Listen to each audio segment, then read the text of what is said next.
Hello மக்களே! இன்னைக்கு ஒரு மார்னிங் ரொட்டீன் பார்க்கலாமா? ஆக்சுவலி இன்னைக்கு கொஞ்சம் ஹவுஸ் கிளீனிங் ஒர்க்கெல்லாம் இருக்கு. சரி ஒரே டிஷ்ஷா பண்ணிடலாம் அப்படின்னு சொல்லிட்டு தான் இன்னைக்கு வெஜிடபிள் பிரியாணி பண்ணியிருக்கேன்.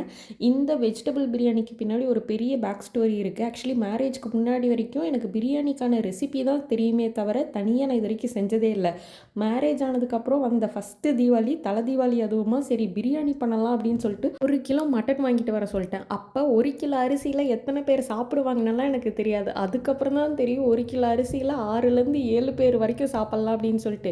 எப்படியோ கஷ்டப்பட்டு அளவெல்லாம் எதுவுமே தெரியாம அத சமைச்சுட்டேன். பட் அது சுத்தமா நல்லாவே இல்ல. என் ஹஸ்பண்ட் அந்த சாப்பாட பார்த்துட்டு புளி சோறுன்னு தான் சொல்லி கிண்டலே பண்ணிட்டு இருந்தாங்க. எனக்கு அது ரொம்ப ஹர்ட் ஆயிடுச்சு. அப்பைலேருந்து நான் பிரியாணி செய்யறதே ஸ்டாப் பண்ணிட்டேன். தோணுச்சுன்னா கடையில தான் வாங்கி சாப்பிட்டுட்டு இருந்தேன்.